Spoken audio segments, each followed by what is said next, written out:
And good morning, Friday morning, everybody. We are live. Congratulations.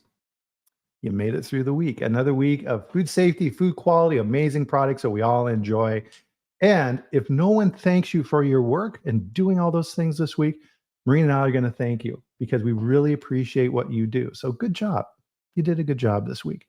If you're new, pull up a chair. This is the Food Safety Chat Live. And every Friday at 8 a.m. Mountain Time, 10 a.m. Eastern, we do a live stream on LinkedIn, YouTube, and Twitter.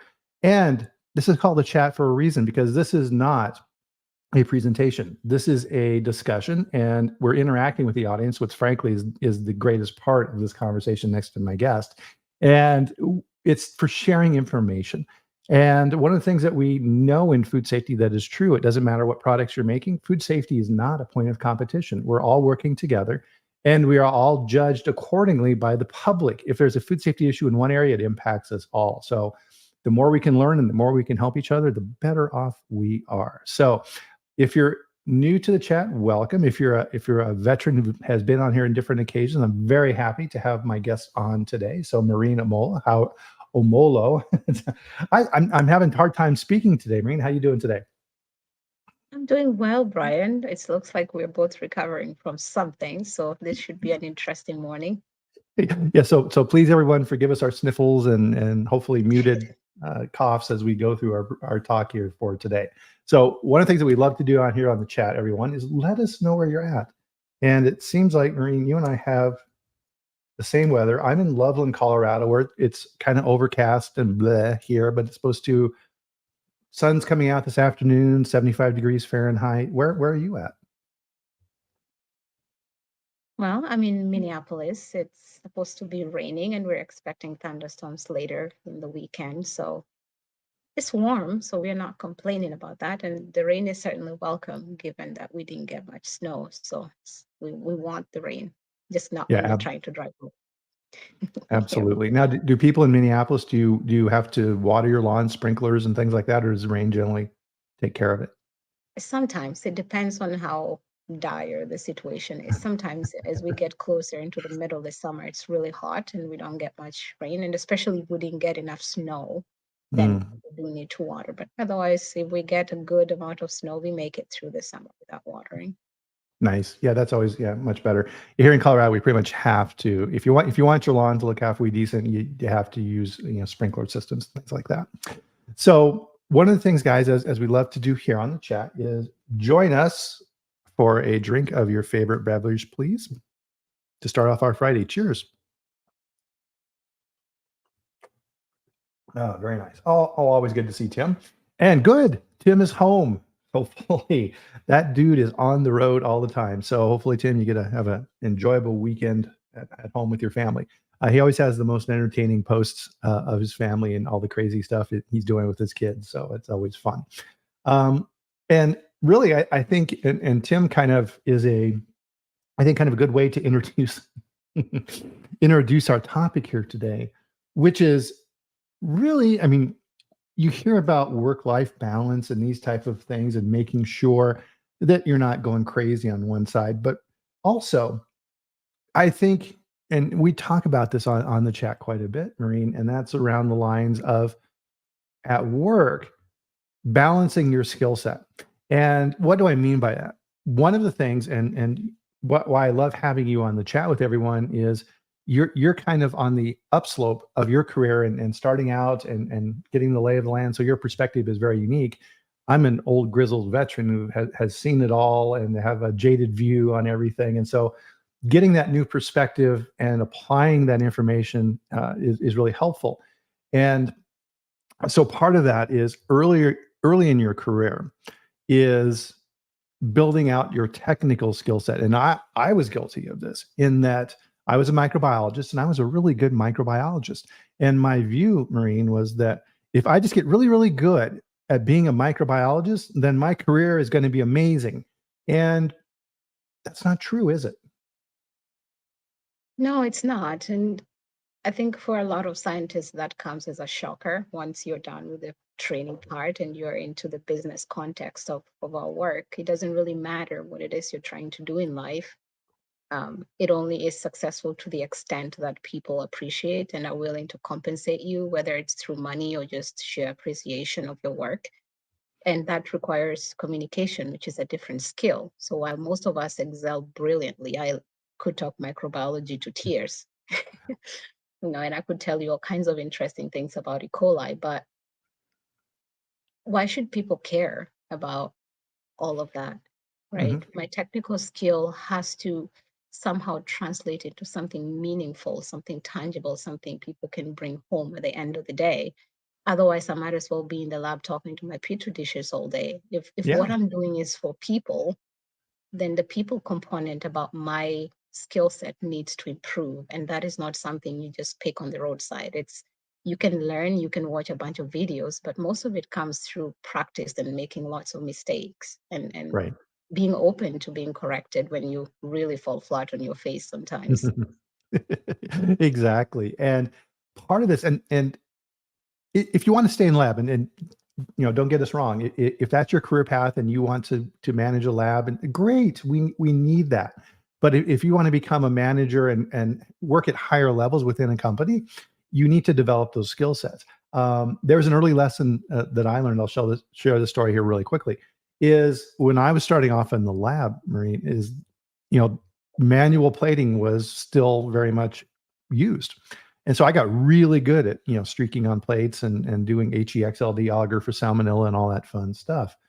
This is when rapid methods were first coming out. So we started seeing ELISA tests, and bioMérieux came out with the Vitus, and we were very involved in the early work of validating these equipment processes and comparing them back to the reference methods in FDA BAM.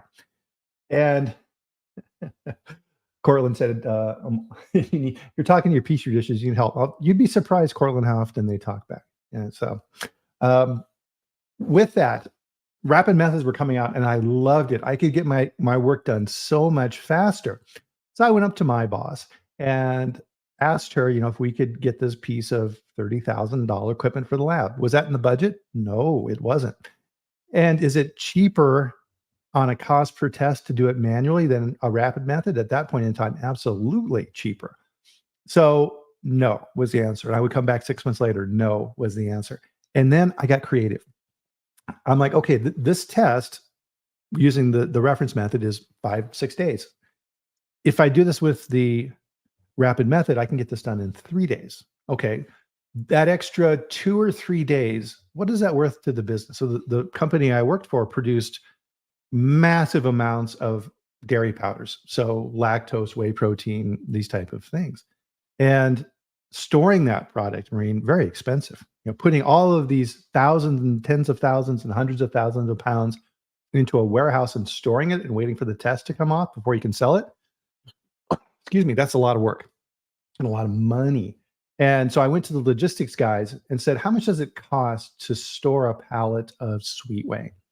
And they said, well, there's in and out charges and your monthly and all these type of things. And I figured out how much a day costs for that. Then I figured out how much you would save in 2 days. Then I figured how much you would save based on all of the inventory my company had in the warehouse. It was a huge number, huge number. And so I went back to my boss and said, we can save the company hundreds of thousands of dollars by releasing the product earlier. Ooh, approved. No question that. Why? Was this method approved? Excuse me, because I was a better microbiologist because of it? No, it was because I went out in the company and worked with the other departments to find a solution. That's the point of that whole story.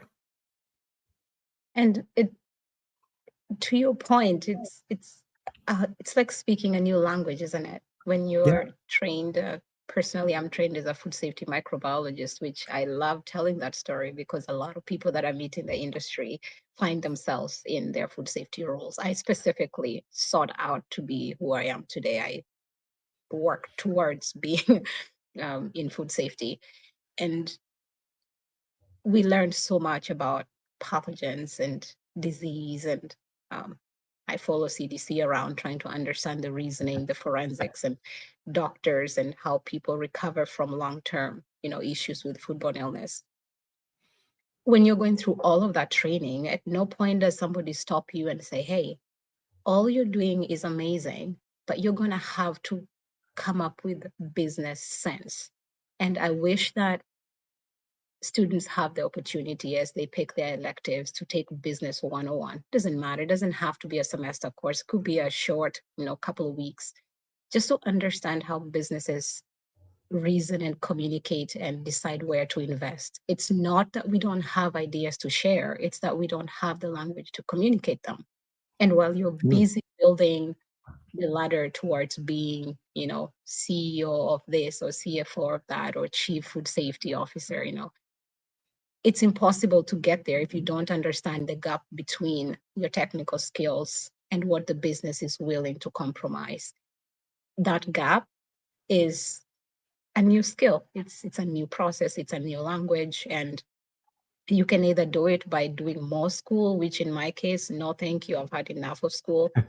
You can also do it by having mentors, people who've gone ahead of you and who understand what it is that you need, save you the time and energy of having to do it the hard way, which mentorship, coaching, but also where to look for information that's dense but rich, where you can get everything you need in small bites, but relevant information. So you're not scattering all over the place trying to understand why doesn't my leader or my manager or my whatever want to buy Yeah. into my idea. It's a really good idea. How can why are they not caring that this is important to me?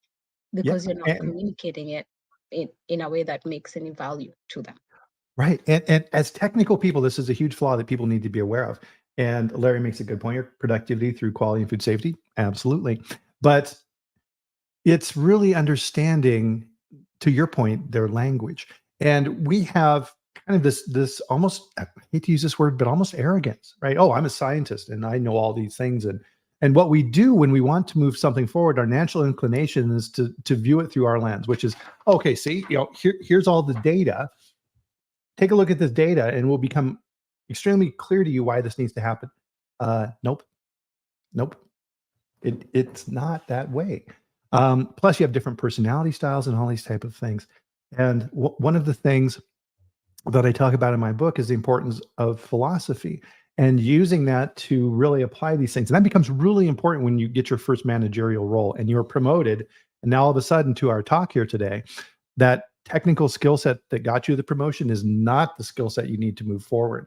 And one of those key points, Morrine, around that is 3 questions. And we're always asking ourselves these 3 questions is, what is it? How do I know? And what do I do about it? And we go through this process as children. No matter how many times my mom told me not to touch the hot stove, it didn't make sense to me. But once I finally did it, that was the only time I did it. Right? And your mom looks at you and goes, "Yeah, okay. Did you learn that lesson? Yes, right." And then it moves forward, right? So now you understand what's going on in reality. Stoves are hot, and you can integrate that in. And really, that principle applies to everything that we're doing all the time. So we're driving down the road and we look in our rearview mirror and there's some crazy kid in a hot rod zipping around in the lanes trying to get ahead. That's a threat.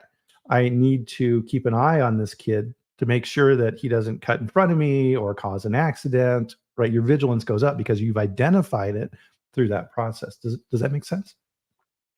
It does. And it's kind of ironic, isn't it, that when you're interviewing and you're looking for a job, what you're marketing is you're being hired to do food safety job, right? In our case specifically.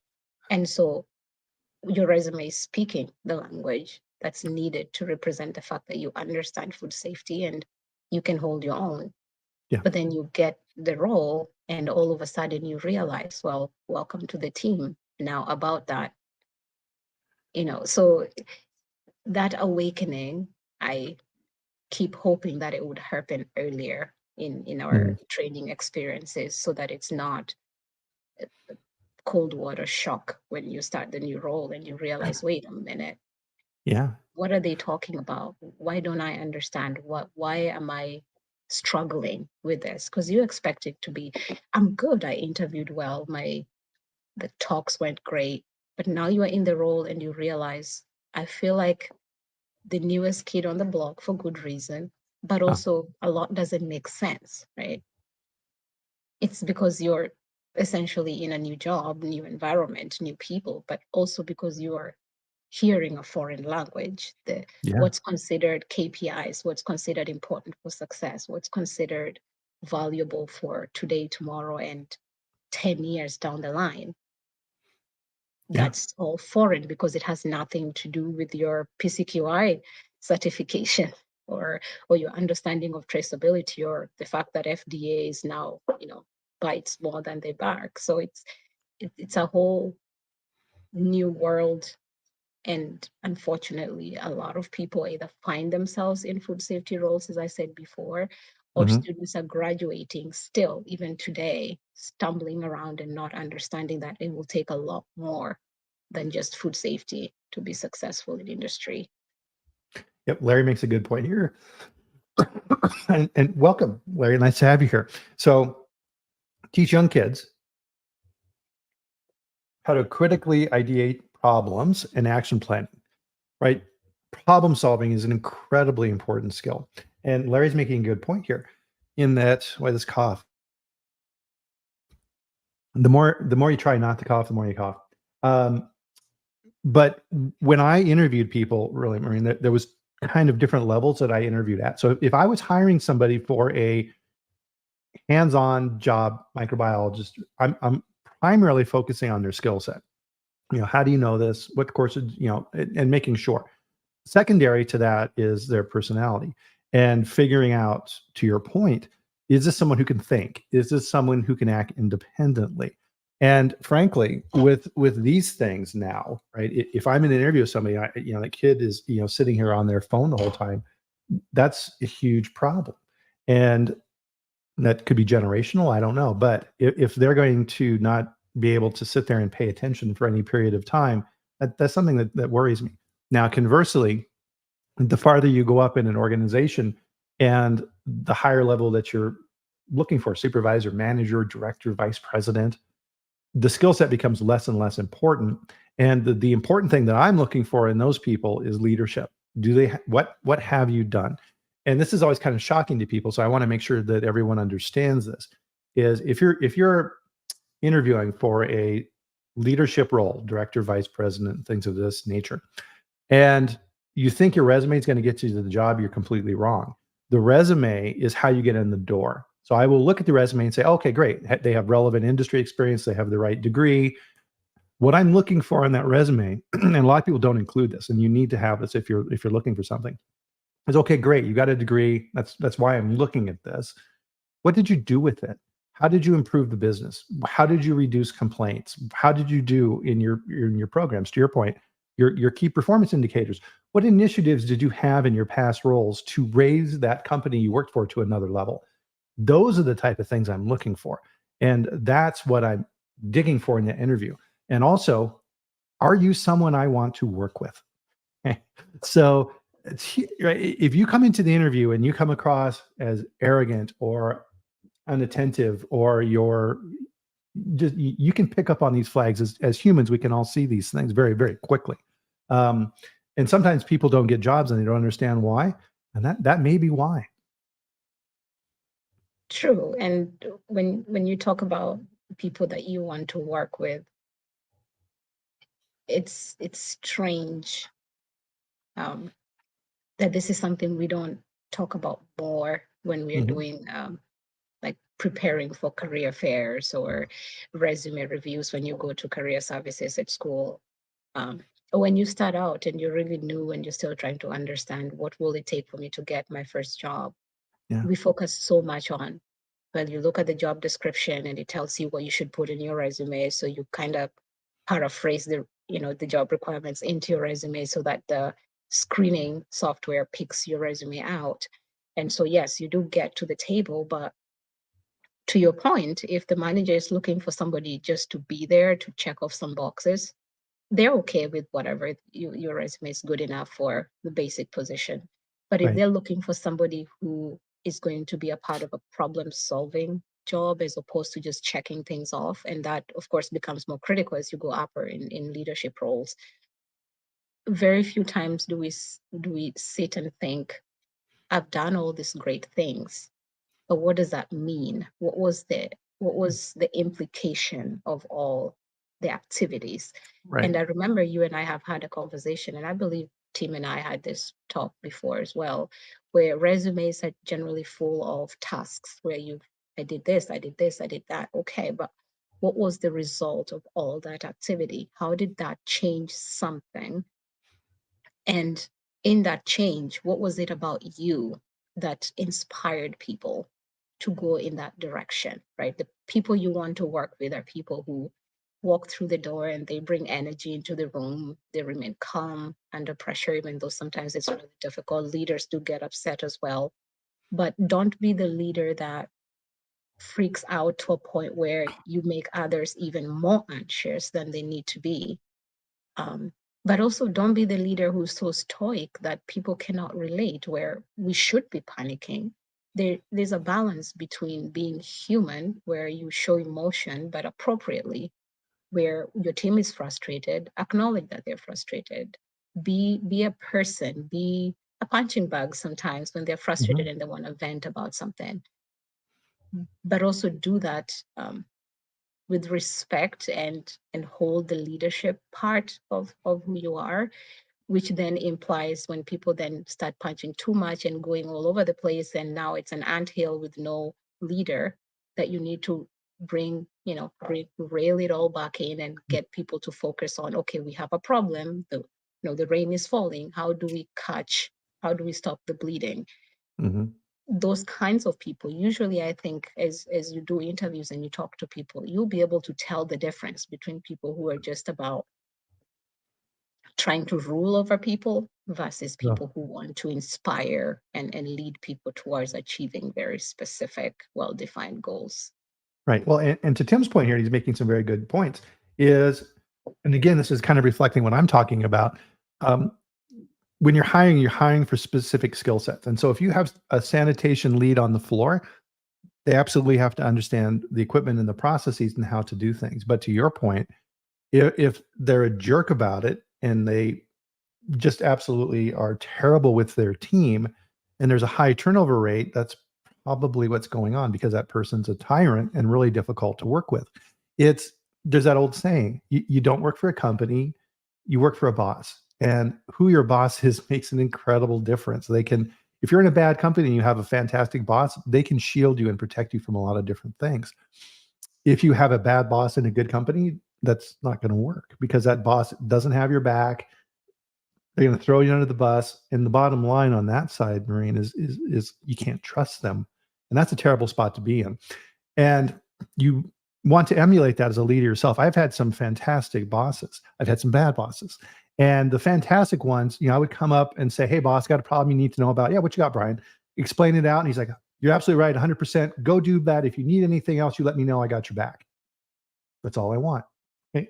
That's all I want. I'm not asking him to solve my problem. I want him to give me the space to go out and work on it. And if I come across something I can't handle, to let him know. And it's a slippery slope for leaders, right? Understanding when to do the hand holding and when it's important to actually step in and Yeah. be strong about something and express it very clearly and say, nope, this needs to stop. And I need to do something about this. And especially when whatever it is needs communicating up a couple of ladders, where it's Yeah. more about leadership communication than it is about getting tasks done. Right. However, if you take that style and you use it managing down, what you do is you make people terrified of you and you make them um, it's like ruling an army. Yeah. You become an army general, the bad kind. You walk in and everybody starts shaking. That's a miserable way to be in a work environment. And Yeah. I keep anyone who knows me at this point has learned that I'm a collaborative problem solver, because that's my personality. My nature is to bring people together. So all the friendships I have over the years, it's because I value always reaching out to people and trying to bring them to the table, trying to understand what is it that keeps you up at night, what's frustrating about whatever it is you're trying to do. But once we Amazing. brainstorm and come to that conclusion, oh, okay, this is what needs to be done, and that requires pushing, then my tendency is to collaborate with somebody whose personality does well with the pushing. So Yeah. understanding the type of leader you are and the type of people in your team, and then capitalizing on those different skill sets, the dynamic, it requires for you to actually take time to figure that out, because sometimes it's well obvious, sometimes it's not what people's strengths are. You might think it's one thing when it's totally something different, because sometimes people overcompensate for their weaknesses, and so you might think that what you're seeing is a strength, but it really is an overcompensation for something they don't want you to find about. And you Ah, don't know until you know, right? So if somebody is extremely introverted and they're shy about it, they might overcompensate by always trying to say something, because they feel like if they don't, then they sit at the corner and people point at them. Or the mhm. opposite, if somebody is very gregarious and they feel like it might be observed badly, they tend to be more quiet, which then you miss out. So it's a there's a reason why they say leadership is a skill, right? Yeah. Oh, 100%. And yeah, Management you can do, but leadership and coaching, those are skills that need to complement management. And sometimes it doesn't always happen that way. right. Sometimes you And get too much of one of them. yes, I agree 100%. And fantastic comments, guys. Keep them coming. And what I've learned in my career, now that I'm farther along in my career, is to your point, Marin, is that I bias now toward giving people who work under me more than they can probably handle, and then I will pull that back when I see limits. Before, right, you would gradually ratchet up the responsibility, but if you take that approach, you're going to be surprised in most circumstances. You have to pick carefully on who you have doing this. You need to evaluate them and make sure that they can handle it. You don't burn them out. But the more you can push down responsibility, the better. That frees you as a leader to think about things that your boss is thinking about so that you can help them. Plus, you're training your replacement, which you should always be doing. And people are very scared by that. You need to be thinking in those terms. Who on my team is the superstar? Who, if I get promoted to senior vice president, who's the person who can step in my shoes as the vice president, and how can I help them get there? Extremely important. And it gets back to what everybody's saying, or what Cortland's talking about and Larry's talking about, is that collaboration and that servant leadership of saying, okay, guys, I'm here to support you and the team. We got some work to do. All right, let's get on it. And it's kind of counterintuitive, isn't it? That if your mindset is always who on my team can grow into what I'm doing now so that I can grow into something else. Right. And especially if you're not sure. I think that, to me, and I could totally be wrong, so I apologize in advance if that's the case, but I feel like the only reason you'd be terrified of somebody else taking over is if you're not really sure what it is you're doing, right? Because if you have very clear goals and clear expectations, it's that you're moving forward. Mm-hmm. Unless your goal in life is to stagnate in the same place for 30 years. Even people who are in the same job for 30 years don't do the same thing for 30 years. Right. So things are evolving, things are changing. We are all gaining new skills. Otherwise, we become, especially in food safety, you'll be obsolete in a couple of years if you're not growing and changing. And Yeah. so having that revolving door mentality of in and out, and anybody who comes into your space and as they go out, they're better, more confident, more forward thinking, better leaders, better, collaborators, people who care deeply, not just about food safety, but the process and the work of doing food safety. I know you and I talked about being in food safety as basically a moral obligation. Yeah. We are doing more than just putting product out. We are feeding people's families. And the industry has laid on our shoulders the job of making sure that while people choose to eat the foods that we produce, that they don't regret it, right? Yeah. So if somebody makes a decision, they go to Walmart and they pick up a product, or whatever store, they pick up a product and they eat it. Why should their decision to pick your product be the reason they regret that? It's a terrible thing to happen. Yeah. So creating a situation where you're constantly thinking about how can I be better, but realizing that this is not just about you, it's about you and the next person coming and the person in front of you. So if you're aspiring to move into your boss's role, who are you preparing to come into yours? If you're not thinking Right. about that, in many ways, that's a bit selfish, I think, or short-sighted, because we need to Right. create a pipeline, a continuous pipeline. That's the only way the industry survives. Now, I think your use of the word selfish there is spot on, because what you're essentially subconsciously, or however you're looking at it in that role is, okay, I want to advance, but it may not work out. So I'm also going to protect myself so that no one can come and take my job. And it's terrible. That's a terrible way to work on things. So yeah, definitely don't do that. Part of it as well within leadership, and this is something that people don't understand either, is you should generally, as a general rule, you should never have more than 5 or 6 people working for you. Why? Because you need to be able to interact, manage, and identify, and everything that we're talking about now. You have to be able to support and mentor your team, even at the CEO level. Who reports to the CEO? You have, operations, finance, sales, marketing, 5 or 6 people. That's about it. That's all that your brain can handle to keep up on those. If you get more than that, you get into a risk. Now, conversely, and this is why the topic that we're talking about today is so important. That means that even if you have a relatively large organization, and generally within quality, we don't. We're not the sales team. We're not the larger groups within the company.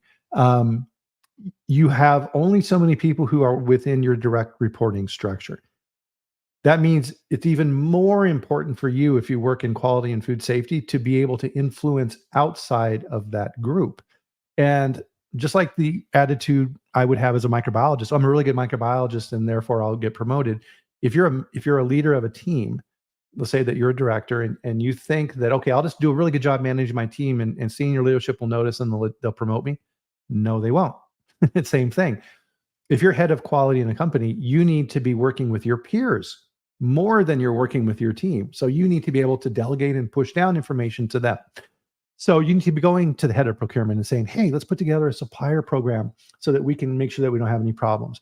And working with the IT group to say, hey, listen, we need some, new programs within these systems for document management, not just for quality, but within our company. Everybody in this company needs to be controlling and managing our documents. How can we put something in place that's going to benefit the company? Working with all these different groups so that they understand. And to your point earlier, Morrine, doing it in a way that you're speaking their language, not your language. You need to show them the benefits as they see them.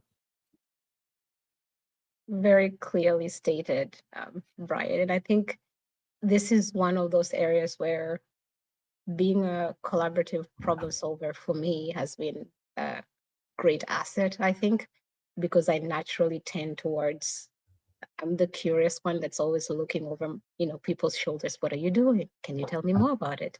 And why are you doing it? So it's in my natural tendency is to seek out. But as you seek out, you also run the risk of spreading yourself too thin, where you Yeah. are always busy, visiting Jack and Jill, and you don't ever get the opportunity to sit down and do your own work.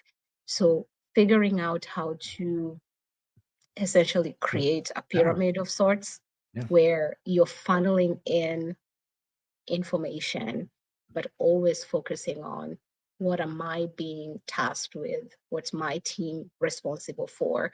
So that as you're reporting on, quarter one, quarter two reports, and you're constantly giving those monthly updates, you are consciously aware of what's going on in other teams that might impact your space, decisions that are being made, upper management, things that are changing. And that pyramid goes way beyond any specific company. It's what the industry really is doing, and related industries and supporting industries. There's just so much going on.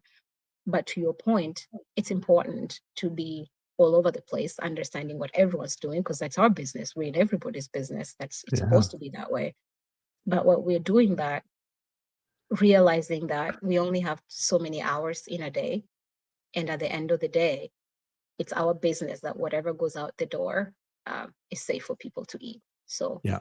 make friends, have lots of friends, speak to people, understand them, speak their language. But when push comes to shove, is the food safe? That's really what matters. So everything we are doing needs to somehow tie in back to that goal, so that we don't get too tired of doing too many things at once. It can get pretty wild if you're not careful.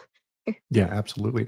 And you made some very good points in there. And one of those, which I wanted to emphasize, was we all know if you work in a corporate headquarters with a decent amount of people, you have the gadflies, right? The people who they hang around in the break room and they're walking around, hey, how's it going today? And they're telling jokes and whatever else, and you're trying to get something done.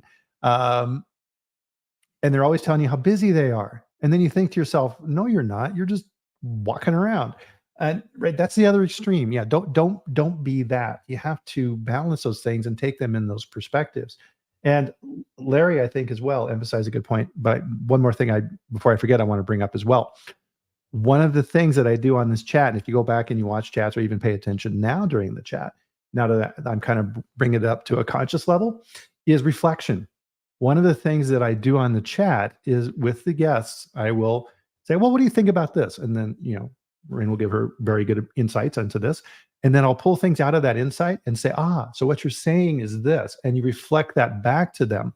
That way she knows that I am hearing her. I worked with a vice president in my past, super brilliant guy who was an operations VP. And I would go and talk with him, something I needed done or whatever. And he had a very low attention span. And so you had to get in there and you really, hit him between the eyes with what you had to say. Because after a very short period of time, he would start doing this, Morrine. Mm-hmm, mm-hmm, mm-hmm, mm-hmm, mm-hmm. And I knew he was gone. He was not thinking, he was sitting in front of me, but he had moved on and he was thinking about something else. And after I figured that out, I'm like, oh, okay, now I know that I have a 2-minute window where I have his attention. And once he starts going, conversation's over. So if I didn't tell him what he needed to know before he started doing that, I failed. It wasn't he was failing. I was recognizing his style. And I can't change that. Nobody can change that. The only person who can impact how you are is you. No one else can. Very true. And when you're reflecting on who you are, I think that was the beginning of this talk, really, when you and I started thinking about what to discuss today. It really came down to that, didn't it? Where we try to create this boxes of experiences where we have our life experiences at home, we have the work experience, we have the friendships, we have the don't touch that part of our lives. But if you really look at it from the grand scheme of things, as human beings and the way that our brain works, you're sitting here drinking coffee and having a chat, and then just some random idea comes to your mind that has nothing to do with food safety or what we are doing today. So it's impossible to isolate specific areas of our lives and say, I'm going to leave it here and I'll come back to it tomorrow. It will sip back into your mind because it's something that you care about and something that's either exciting or nagging, right? So understanding our personality types and being very aware of how we manage the different areas of our lives and the reality that they will overlap with each other. What's going on at home, what's going on in our mind and in our hearts for whatever reason, our value systems, how those things overlap does impact how well we deliver on our food safety mission. It might not seem obvious, but there is a connection there. If you take the time to think about it and read any good book on reflection, you'll see that there's a very clear connection between what happened on Sunday and your decisions about food safety budgets on Wednesday. It's funny, but that's just how our brain works. Oh my Now, goodness. Yes. once we appreciate that about ourselves, then we have to afford other people the same courtesy that the same thing is going on in their lives, right? So to your point, if you learn that this person has a very short attention span for whatever reason, you cannot use the Kenyan way of communicating, which is storytelling, right? You have to find a different way of talking. We communicate by appreciating that context is really important. In my culture, you can't just spring something on someone. It doesn't matter what it is. You have to give them context. What happened before? Where were they standing? Was it near the market? All of that is important to making your point. So the way that we communicate with our team members, both leaders and those that report to us, whether the message gets across and whether it has real impact and whether people are inspired or not, delivering in the style that the other person receives. It's kind of like the cliche of people's love languages. If you show Mhm. love to somebody in a language that's theirs, they receive it better. If you show them love in a language that's yours and it's different from theirs, you put in all the effort and you get zero return because they're not receiving it. You're not speaking their language back. We're making full circle now, right? Yeah. So it's understanding people's personality, ways of communication, and how they like to be inspired. Yes, it has a lot to do with our personal and family lives, but it's the same at work because we are people no matter where we go, right? We bring ourselves with us everywhere we go. Mhm. And it comes back to when we were preparing for the chat, authenticity and being who you are. As a species, we're hardwired for that because we had to figure out very quickly we aren't a tiger or a bear, big, strong animals with giant fangs. We had to survive in the wild using our brains. And in order to do that, we had to figure out really quickly whether something was a threat or not. And that also includes people. So if you were in your clan and another clan comes trotting by, you have to figure out pretty quickly, are these people friendly? Are they going to attack us? What's going on here? And figuring that out. And those instincts are still there. We evaluate people very, very quickly. And we have blind spots. There's things that we do that we are completely unaware of that other people pick up on immediately. Is that a good thing or a bad thing? It is what it is. Right? Now, being aware of those can help. And I think part of this, and this reflects back a point you had made earlier as well, is with that awesome authenticity, you need to be able to understand that and then also see that in other people and take that into context. If someone radically shifts from their normal mode of behavior, so you go out on the floor and you're walking around the plant, and you say, "Hey, Bill, how you doing today?" And he goes, "Oh, and, it's like, whoa, okay, well, he's normally very nice and sweet and loves to, have a quick little talk. The correct response in your mind should be, I wonder if something's happening in his personal life. And maybe his wife is sick. Maybe his son got in a car wreck. You have no idea. Ask, hey, Bill, you okay? Everything okay? Just that little bit goes a long way. And people notice that.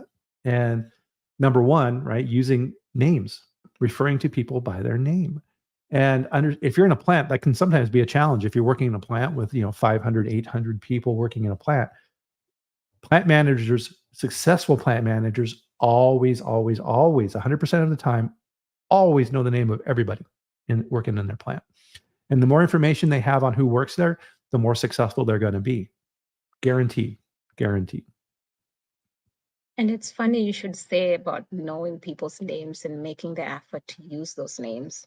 Yeah. I have two little experiences about that. Um, so my name is quite easy for people who who it's been interesting. I've had my names pronounced 5 or 6 different times. The first one, Morrine, which you think would be the easiest one. Omolo is kind of people stumble with it, but Morrine has, depending on the culture, I've had Morrine, I've had Morine. It just depends on people's cultures, right? Um, but the snippet of the story I'm trying to tell, my son, he's 2, but for some random reason, he's gifted with names. He knows Mhm. all of his classmates at daycare. I'm talking 20 some kids, and he knows their parents. And so I thought to myself, if he can remember the names of all of his classmates, I should make some effort to know this kid's names. It's Right? nice when we meet at the doorway and I say, hi, hi, Timmy. And the mom smiles. She's like, oh, you know my Yeah. kid's name. What's your name? Right? There's something about somebody calling you by your name that makes the difference in the whole world. It doesn't matter what they're going to say next. The fact that they took the time to call you by your name, it says something. They see me, they hear me, right? That's what it signals when somebody calls you by your name. Yeah. The reverse of the story is situations where I've seen people write off the idea of using somebody's name because it's too hard to pronounce. Come on, Mm. really. Usually people who have very difficult names will often use a nickname or a short form of it. So if somebody tells you their name and you absolutely know you're going to butcher it 100 times, Yeah.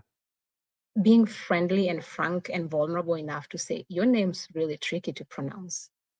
May I call you something simpler? Do you have a shorter form of that name? Most people will often say, my name is this, call me Bill. Or my name is this, call me something. Yeah. Or they'll give you permission to butcher their name 100 times. They don't care as long as you're trying. Right. It's the fact that you care enough, that it's meaningful enough for you as a leader, as a colleague, to take the time. It says a lot. And who doesn't want to have that? Yeah, and there's all kinds of tricks and techniques out there to help remember names, because I'm not really that good at it. But to your point, Morrine, is is that people who don't try is worse. So if you see somebody like a dad on a playground and he refers to every little male kid as buddy, hey buddy, how you doing, buddy? Oh, that's so annoying. Right? It's like, learn their names. It's a small gesture, but what you're recognizing in that is you're recognizing them as a person instead of just a generic name. Yes. And so, There's some so interesting comments. Colin yes, mentioned that change is happening in FDA. Certainly, we're all excited to see where that's going. oh yeah. I have to laugh here. So Cara Mickelson, and so I think when we first met, I called her Kara, and she's like, no, it's Cara. Oh, thank you. And did I screw it up one or two more times? I'm sure I did, but now it's in there. I've got it. So thank you, Cara, for doing that and helping me get to that point where I said your name correctly. It's crazy how those little things work like that. So being a successful leader, there were some points here that we're kind of going through on these. Is you only have so many direct reports. You have to see their point of view on these issues. Listening skills, reflect back what they're talking about, and this is really important. We talked about this earlier. Is being calm in a crisis, and for the quality group, this is very important. So you may be panicking inside, but you should be prepared. Number one. So we were talking before we got on here about crisis management. You need to have a plan. You need to train to the plan so that it's not brand new, right? You can't create a recall procedure and then never train in it and never test it, because when the problem happens, you're going to be unprepared. Just writing the document is never enough. You need to practice it and understand it so that when it happens, you can be that person that you need to be at that time, because the company is looking to you if you're the head of quality. And it needs to be, okay, yeah, we have an issue. We're going to get on it. We're going to do our investigations. We're going to assign roles. We'll get through this. Everything's okay. Right. And people need to hear that. They don't want to hear, oh, all right, potential recall scenario. Everyone pull out procedure PQA 1 through 752 and read through that and do your respect. No, that's not what they need to hear. And it's one of those things that you think would be obvious, right? There's no skill in the world that you develop by just writing a procedure and then putting it on the shelf. It really doesn't matter what it is. You just give us a very good example of, at some point, you decided you wanted to be very good at streaking plates. If you're a microbiologist or anyone who's on the call who's ever tried to streak a plate, it looks really simple when somebody else does it. And then you put the streak to the agar and you break it. It's amazing how light-handed you have to be to streak plates properly. Yes. And music, learning a new language, learning how to cook, even how to properly scramble an egg or make good pancakes, it all takes practice. So I don't know why we should be surprised that our practices, whether it's the typical traditional GMPs or whatever, or crisis situations where we're reacting not just to the crisis in front of us, but other people's reactions to the crisis in front of us. Yep, The absolutely. more we practice, there's a reason why we have fire alarm drills. There's a reason why, kids learn how to swim when they're really young, so that when they're in a situation where you really need to pay attention, they're not panicking, right? It's all about allowing your mind to acknowledge that this could happen, and that if it did happen, this is what I would do. it never plays out exactly how you think it will, but it's Yeah. not a surprise. So in my mind, practice makes perfect, and all of us practice with the hope that you never have to actually sing the song. But if the day comes that you do have to sing the song, you better have the chords ready, and that is now food safety as a lifestyle. It's not really about any one crisis. It's, if you're living food safety as a lifestyle, it means that your systems are in place and they're well thought out, well practiced. And so when the crisis comes, it's essentially just another boogeyman knocking at your door, and you're like, hey, we're ready. We might not know the type of crisis you are, but we've practiced different scenarios. Exactly. And what's interesting in this, Morrine, is that consistency is really, really important in what we do. Look at my background for the chats. It's the same every week. Here's the mic, here's the sign, here's the clock. I wear the same shirt every week. There's a reason for that. The chat takes place at the same time every week. I have an introduction, I close out. We go through a ritual with this process. It's consistent. People know what to expect, and people are drawn to that. Another word for this, especially in the world of what we do in management, is authenticity.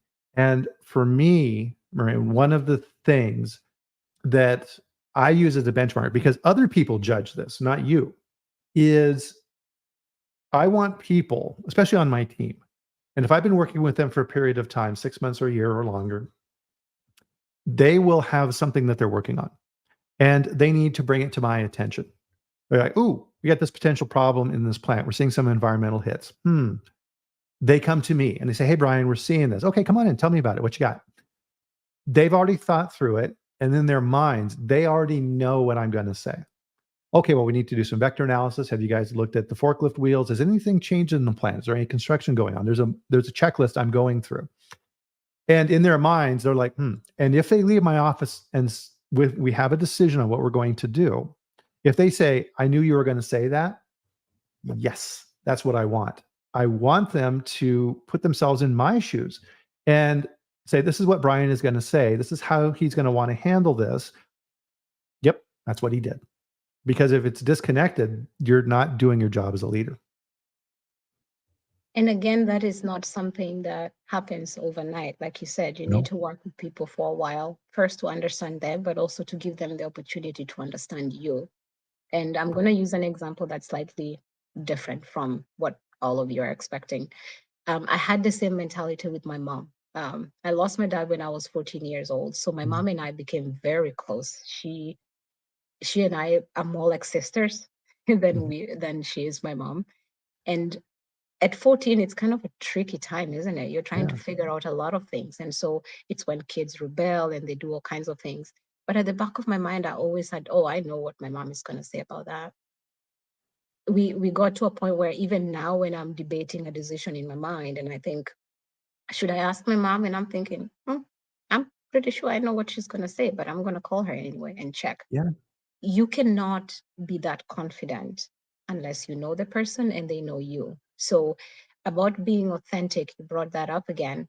I love that because you and I have been pondering on that statement. What does it mean to be an authentic leader? It Yeah. goes back to the concept of introspection and understanding yourself, being very clear of who you are, what you stand for, things you do not stand for, and coming to the conclusion where you say, when Bryan is going to talk about Morrine with anyone, these are the three things that automatically should slide off his lips. No questions asked. It should be predictable what you're going to say. And that's the brand that we all hope as professionals that we have out there. Yeah. But having that brand clear to your team as well makes lives extremely easy because they know you, you know them, and they don't have to, if you're not available, it means they can make that decision and be confident that it will probably be close to what you would have done. Right. 100%. A word of warning here is, and this kind of comes and goes in phases, is personality tests. It's like Myers-Briggs, and which is based Right. on Jungian psychology. Oh, I'm an ISBT or whatever. Okay, fine, but don't pigeonhole people into that. Don't think that, oh, Bryan's an ISTJ. He's going to be introverted and this is how he's going to react to everything. No, those are tendencies. I'm an introverted person. I think you had said you are as well. I have no problem getting up and giving presentations and talking to groups of people. I enjoy it. The hard part for me is the one-on-one chitty chat conversations afterwards. I have to work at being good at that and talking with people. But on that introversion scale, things change, right? It depends on who you're with and what environment you're in. And never pigeonhole people into these things. Just understand that people have tendencies. I tend to be more analytical. Am I analytical all the time? No, absolutely not. I enjoy creative things. People have these different aspects to their personality, so don't box people in. And to your point about being introverted, I'm actually an introverted extrovert, which is kind of an ambivert. If you ask anyone who was really serious about putting a label on it, most people who know me would never think that I have a problem being in conversations for hours on end. But I have my moments, right? And understanding that, like what you just said, depending on the day and the time and the context, there will be moments where I want to be on the podium giving a graduation speech, no problem. There'll be Yeah. times where I'm in a conversation and my analytical hat is on and I'm listening. I'm listening for what is the problem here? What are we driving at? What's missing? Because when it's about my job, it's about listening for my skill set again. People are talking, but what are we really saying? What's missing? What are we trying to communicate? What's the goal here? In that Yeah. situation, my opinion only comes in if it's solicited or if I have something to say. Otherwise, in that context, you might confuse me for being extremely introverted. Yeah. But there'll be places where it's my show. It's quality, and that's what we're talking about. We are presenting about E. coli, and I could do that all day, right? Yeah. So understanding that about yourself and other people, and being um, polite about how to interject and to give opinions and correct, I think is a skill too. Yeah. Oh, 100%. And so I highly recommend, I listen to this guy quite a bit now, is Scott Adams from the Dilbert cartoons. He's written several books and he talks about this a lot. He refers to what we're talking about here in this section of our conversation, talent stacks. So if you're going to be successful, you need to build different skill sets. So like what you're talking about here, Morrine, is you need skill sets on analysis of issues. You need skill sets on interpersonal skills, all these different things. And these things all stack on top of each other. And you need to identify what those skill sets are, what your talent stack is, because that's unique for every single person. The more you understand that, the more successful you're going to be. I think so. And it goes back to authenticity. And as Mhm. I was trying to state before, when we see people, most of us have the version of us that we want the world to see. And then there's the version of that goes to sleep with us at night. Yeah. So my dream in life is that as we become more authentic in our minds and in our hearts, that the person that you go to bed at night and the person that you are in the middle of a crisis and the person that you are when you're playing with your 5-year-old in the field, that Mhm. those people are as close to each other as possible, because it lowers the bar of having to pivot every single time. If you're Right. consistent in who you are and what you stand for over time, it becomes easier for people to trust who you are even at work, because you Yeah. don't wake up today as Jim and tomorrow as Jill and the next day as you're not 500 people in 1 month. Yeah. You are extremely consistent in who you are, what you present, what you expect of people, but you're also humble enough to afford them the same freedoms to be those people, right? You're not Right. trying to pigeonhole people into some kind of expectation that you want this one thing. You're allowing people to be who they are authentically. At home, they do that, but when they come to work, who are they at work, and do you allow them to be successful being those people? Right? Yep. That was a fantastic summary. Thank you. And we're out of time already. Wow. The hour absolutely flew. And this was a very important conversation, really important, right? These are skill sets that we don't think about enough. And we need to go out there and actively develop these just as much as we do our technical skills. So thank you, Morrine, for coming on today and helping us get through these. I appreciate it greatly. And thank you to everybody in the audience. Wow, what a great chat, everybody. Fantastic comments. A great way to start the weekend. So thank you, everybody. And thank you, Morrine, for joining us here today. And of course, next week we'll be back at the same consistent time, 8 a.m. Mountain Time, 10 a.m. Eastern, for the next Food Safety Chat, where we are on LinkedIn, YouTube, and Twitter. And thank you again for participating. Enjoy your weekend. You did a great job this week. Let's do it all again next week. So enjoy your weekend. Have a good time, and we'll see you back then. Thanks, everybody. Have a good one.